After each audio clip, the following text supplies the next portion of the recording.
আজকের recipe chicken মালাই কোপ্তা কারি। পরোটা, রুটি, লুচি, নান, পোলাও যে কোনো কিছুর সাথে কিন্তু আপনারা এই রেসিপিটা অবশ্যই একবার ট্রাই করতে পারেন। নমস্কার বন্ধুরা, অন্তরার কুক অ্যান্ড বেক পরিবারে আপনাদের সবাইকে জানাই অনেক অনেক স্বাগত। প্রথমেই আমি চিকেন কিমাটাকে রেডি করে নেব। আমি নিয়ে নিয়েছি 300 গ্রাম বোনলেস চিকেন এবং মিক্সার গ্রাইন্ডারে খুব ভালো করে আমি একটা মিহি কিমা বানিয়ে নিয়েছি। একটা মিক্সিং বোলের মধ্যে নিয়ে নিয়েছি আমি কিমাটাকে, নিয়ে তার মধ্যে 2 টেবিল স্পুন ব্রেড ক্রাম্বস, স্বাদ অনুযায়ী লবণটা আপনারা আপনাদের স্বাদ মতো দেবেন। দিয়ে দিলাম 1 চিমটে হলুদ এবং 1 টিস্পুন মতো রেড চিলি পাউডার, আর দিয়ে দিলাম 2 টিস্পুন মতো জল ঝরানো টক দই। সমস্ত মিশ্রণটাকে কিমার মধ্যে দিয়ে খুব ভালো করে আমি এটাকে মেখে নিলাম। আমি আদা রসুনের পেস্টটা অ্যাড করতে ভুলে গেছিলাম, পরে সেটা অ্যাড করে আমি আবারও একবার ভালো করে মেখে আমি কিমাটাকে 10 মিনিটের জন্য রেস্টে রেখে দিলাম। এরপর আমি একটা ফ্রাই প্যান নিয়ে নিয়েছি, তার মধ্যে দিয়ে দিয়েছি 1 টেবিল স্পুন মতো রিফাইন্ড অয়েল এবং তার মধ্যে দিয়ে দিয়েছি 2টো বড় সাইজের কুচানো পেঁয়াজ, 7-8 কোয়া রসুন, 1 ইঞ্চি আদা এবং 7-8টা কাঁচা পাকা লঙ্কা। দিয়ে দিলাম 1 টেবিল স্পুন মতো কাজু বাদাম এবং চীনা বাদাম। দিয়ে ভালো করে আমি মশলাটাকে ফ্রাই করে নেব এবং মিক্সার গ্রাইন্ডারে দিয়ে আমি একটা মিহি পেস্ট বানিয়ে রাখবো। এরপরে আমি চিকেন বলগুলোকে স্টিম করার জন্য একটা স্টেনারের গায়ে আমি একটুখানি স্টেনারের মধ্যে অল্প একটু তেল ব্রাশ করে নিয়েছি।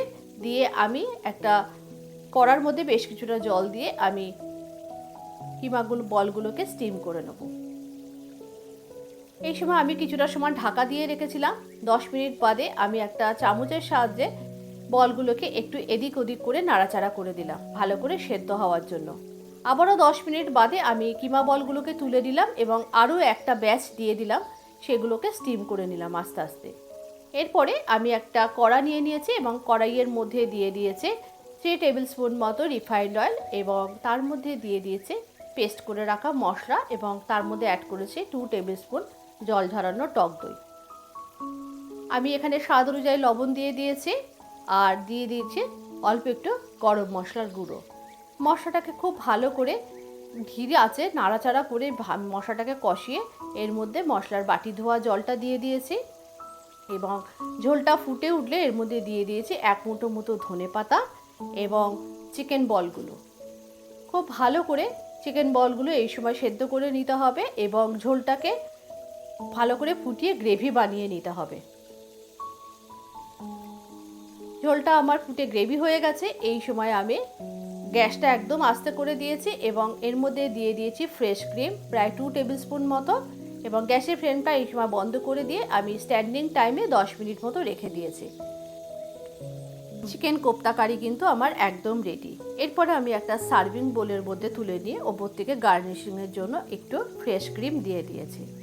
আজকের রেসিপিটা আপনাদের কেমন লাগলো অবশ্যই একটু কমেন্ট করে জানাবেন। যদি ভালো লেগে থাকে একটু লাইক করবেন এবং বন্ধুদের মধ্যে শেয়ার করবেন। আবারও দেখা হবে পরবর্তী ভিডিওতে আর একটা নতুন রান্নার সাথে।